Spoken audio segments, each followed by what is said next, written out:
আসসালামু আলাইকুম রহমতুল্লাহি ওয়া বারাকাতুহু।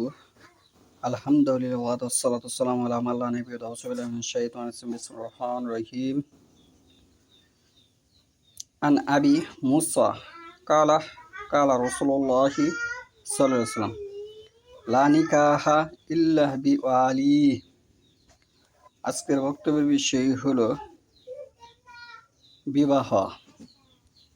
আমি যে হাদিসটা তেলাওয়াত করছি সহিহ তিরমিজি, হাদিস হচ্ছে 1101, ইবনে মাজাহ 1881। এই ভারতবর্ষ সহ হোল পৃথিবীর 1999 জন বর্তমান প্রেক্ষাপটে কোরআন হাদিসের আনুগত্য করে না বিয়ে শাদীর বিষয়ে। বর্তমানে বিয়ে শাদীর বিষয়ে যেগুলো চলতেছে সেগুলো হচ্ছে বেদাত। সেগুলো হচ্ছে কি বেদাত। এখানে আবু মুসা রাদিয়াল্লাহু আনহু হতে বর্ণিত আছে, তিনি বলেন রাসূলুল্লাহ সাল্লাল্লাহু আলাইহি সাল্লাম বলেছেন, অভিভাবক ব্যতীত বিয়ে হতে পারে না। অভিভাবক ব্যতীত বিয়ে হতে পারে না, বাতিল। লা নিকাহা ইল্লা বিওয়ালি। ওই নিকাহ বাতিল, ওই নিকাহ বাতিল। অভিভাবক ব্যতীত যে মহিলাকে বিয়ে দিতে পারবে না। আমার স্ত্রী আমার মেয়েকে বিয়ে দিতে পারবে না যতক্ষণ পর্যন্ত না আমি জীবিত আছি। যতক্ষণ পর্যন্ত কোনো গার্জেন জীবিত আছে তার স্ত্রী তার মেয়েকে বিবাহ দিতে পারবে না। গোপনে চুপিচাপি করে সে বিয়ে বাতিল। একটি মহিলা চাকরি করে, সে মহিলা তার অভিভাবকের অনুমতি উপস্থিত ছাড়া, পিতা উপস্থিত ছাড়াও, অলি হচ্ছে পিতা উপস্থিত ছাড়া সে মেয়ে যদি একা বিয়ে বসে গার্জেনের অনুমতি ব্যতীত, সে বিয়ে বাতিল। লা নিকাহা ইল্লা বিওয়ালি। ওই বিবাহ বাতিল হিসেবে গণ্য হবে। রাসূলুল্লাহ সাল্লাল্লাহু আলাইহি ওয়াসাল্লাম এই কথাটি 3 বার উল্লেখ করেছেন। এটি সম্পূর্ণরূপেই বেদাত। আর বেদাত সম্পর্কে আপনাকে বুঝতে হবে, যে ব্যক্তি বেদাত করলো তার ফরজ, নফল, সুন্নত কোনো আমলই আল্লাহর দরবারে কবুল হবে না, বরঞ্চ আল্লাহর অভিশাপ, সকল ফেরেশতার অভিশাপ, সকল মুমিন রাসূলগণের অভিশাপ ওই ব্যক্তির উপর, যে ব্যক্তি বেদাত করে, প্রশ্রয় দেয়, আশ্রয় দেয়, চর্চা করে। আর একটি বিষয় হচ্ছে বিবাহের মধ্যে যে মেয়ের বিবাহ দিবে, মেয়ের পিতা কাজী দিতে পারবে না। পৃথিবীর মধ্যে এমন কোনো হাদিস নেই যে সাহাবীদের জামানায় রাসূলুল্লাহ সাল্লাল্লাহু আলাইহি ওয়াসাল্লামের কালানে কাজীর পন্থা ছিল। যদি কাজীর পন্থা থাকতো তাহলে সমস্ত সাহাবীর কাজী কে হতো? শেষ নবী হযরত মুহাম্মদ সাল্লাল্লাহু আলাইহি ওয়াসাল্লাম। সে কি সমস্ত সাহাবীর বিবাহ সে কি পড়াইছে? এটি নজির বোঝা যায় না। আর কোন একজন সাহাবী যে শুধু খালি সে কাজীগিরি করেছে, বর্তমান প্রেক্ষাপটে ইসলামে সেটি বোঝা যায় যে খালি ওমর রাদিয়াল্লাহু খালি বিয়ে পড়াতো, কথার কথা যে খালি আবু বকর বিবাহ পড়াতো, কথার কথা আনাস রাদিয়াল্লাহু আনহু খালি বিবাহ পড়াতো, উসমান রাদিয়াল্লাহু আনহু শুধু বিবাহ পড়াতো, এরকম হাদিস বোঝা যায় না। তাহলে বোঝা যায় কি মেয়ের পিতাই মেয়েকে বিবাহ দিয়েছেন, বিবাহ পড়িয়েছেন, যেটা আমরা কাজী হিসেবে বুঝি। তাহলে এই হচ্ছে 2 নম্বর।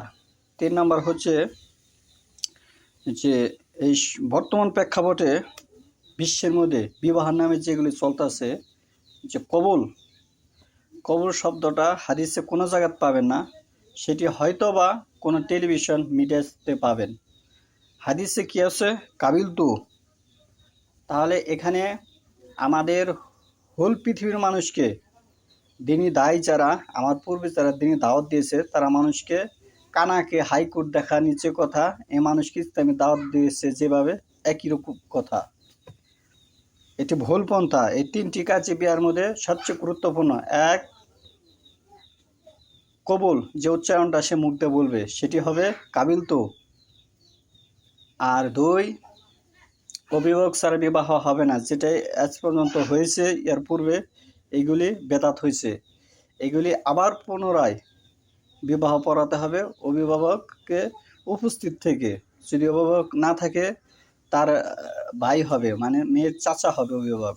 যদি মেয়ের চাচা না থাকে তাহলে সে গ্রামের যে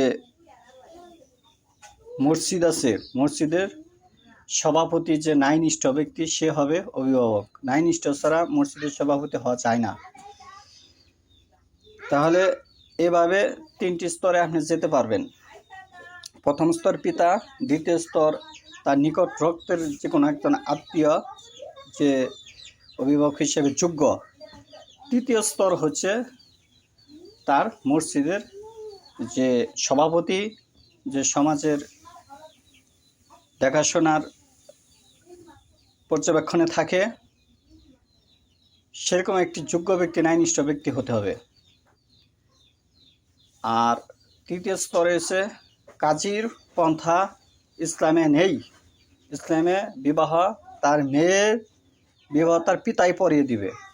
পিতা নেই, তার চাচা পড়াবে, তার ভাই পড়াবে, মানে ওই মেয়ের ভাই পড়াবে কি মেয়ের চাচা পড়াবে, এরকম বিষয়টা হতে হবে। আরেকটি ছেলে একাই বিয়ে করতে পারবে, এতে কোনো অভিভাবক ছাড়া একাই বিয়ে করতে পারবে যদি সে ছেলেটি সাবালক থাকে, কিন্তু মেয়ে একা বিয়ে বসতে পারবে না।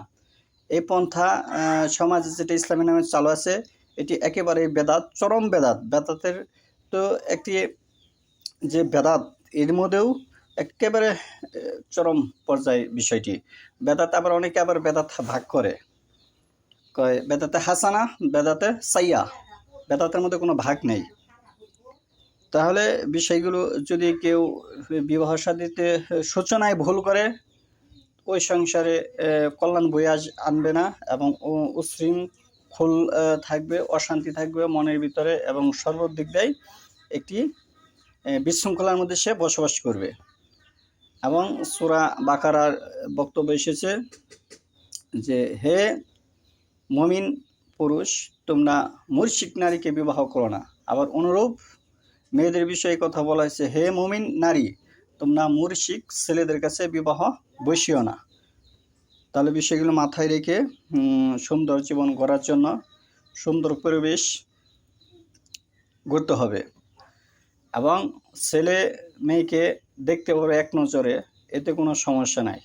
দেখে বিয়ে করার কথা অনুমতি এসেছে সূরা নিসায় 4 নম্বর আয়াতে। সে দেখতে পারবে, কিন্তু সে পালিয়ে নিয়ে বিবাহ করবে সেটা ইসলাম সমর্থন করে না। যেটি বর্তমানে প্রথা আছে সেটি একেবারেই ইসলামের বিরোধী। কোরআন হাদিসে এগুলি সাপোর্ট করে না। এইগুলি থেকে আমাদের ফিরে আসতে হবে এবং সমাজ এবং ধর্মীয়ভাবে ইসলামকে আমাদের রক্ষা করতে হবে। প্রত্যেকটি মানুষ নৈতিক দায়িত্বশীল, তার দায়িত্ব সম্পর্কে তাকে জিজ্ঞেস করা হবে পরকালে। সূরা যুখুরের বক্তব্য।